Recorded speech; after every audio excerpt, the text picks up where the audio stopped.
So I want you to think about the last time you knew what somebody was thinking before they even said anything. Now, how do you think you knew what that person was thinking? Probably because you were reading their body language, right? All right. So as a speaker, one of the tools that we have to communicate our message has nothing to do with words, and it has everything to do with our voice and the message that our body is giving off. So right now I'm going to talk through several vocabulary words that I want you to start to think about as you make your speeches for this class. Okay, the first thing I want you to think about, and we have all heard about them, is verbal fillers and non-fluencies. All right, so what do you think these are? You probably already know, right? Okay, so non-fluencies are words like or stuff like that. So do you know why we use non-fluencies? Usually non-fluencies are included to fill the space in between words. Usually what they're indicating is don't interrupt me, I'm thinking, I'm not done talking, I'm going to talk in just a second, stuff like that. So as a public speaker, a few non-fluencies really isn't a bad thing. They become a problem when you create a pattern. Okay, same thing with verbal fillers. Verbal fillers are kind of like non-fluencies, except they're full words. So, you know when people have, they'll say, like, it's like this, you know what I'm saying? Like, you know, okay, stuff like that. Those are called verbal fillers. Again, verbal fillers, they're not a problem until it becomes a pattern, until it becomes really repetitive. Okay, moving on. The next thing I want to talk about is proxemics. So proxemics, probably a word you're not as familiar with, but I bet you're familiar with the concept. Proxemics is your use of space. So how close are you to your audience? How far are you from your audience? Now, in the online world, proxemics are a little bit harder, but we can still play with them by leaning in, by leaning back, stuff like that. If you're walking around a room, and you may at some point in this class, you'll want to play with proxemics. And by that I mean walk closer to your audience. How does that change their experience? Walk away from your audience, making sure that you are stepping closer to either side and really filling up your space. The next thing I want to talk about is articulation. So articulation talks about the emphasis that we put on our consonants in our words. So articulation, this is something that we have a lot of variation with, a lot of room to play with it.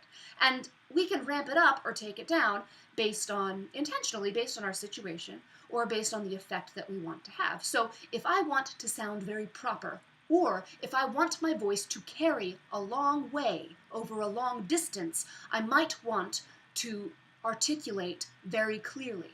So you see how when we're close like this or within this video setting, that sounds a little bit weird, right? Now, on the other hand, I can try to soften my articulation. And when we soften our articulation, what that means is sometimes our words run together. You see what I'm saying? It's a little bit harder to understand.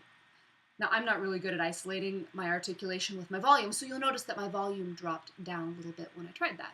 So, something to think about. Usually, in this kind of a situation, we just want to make sure that people understand us. So if you have a dialect or something like that, you'll want to make sure that you practice your articulation. Tongue twisters are a good way to practice that. Also, just saying those consonants over and over, like d, d, d, b, b, b, g, g, g. Those kinds of things strengthen your articulating muscles. All right, so that's articulation. Next, I want to talk about projection. So you might think that in an online class, projection really isn't very important, right? Because I've got this microphone, I'm going to be close to my computer, and you'd be, I understand you, but you'd be wrong. So the thing with projection is we want to make sure that we are projecting to the back of the space. And the impulse in this online environment is because you're so close to your computer and you're probably in your room, you're probably by yourself, and so the impulse is to speak very quietly. The problem is that changes the tone of your voice. So it changes the way that your voice is actually coming out of your mouth. So ideally, you want to speak in this online environment like you're trying to speak to somebody on the other side of your room. All right, whether anybody is there or not, that kind of projection is going to help you sound more professional. Okay? Next, we're going to talk about volume. So volume is not the same as projection. Projection is just shooting your room to the back, filling that space, and that has to do with resonance and breath. Volume, we think about volume the way we think about dynamics in music. So I can still project very strongly and create a softer sound, or I can get louder, and it changes the way my audience responds to the message that I'm saying.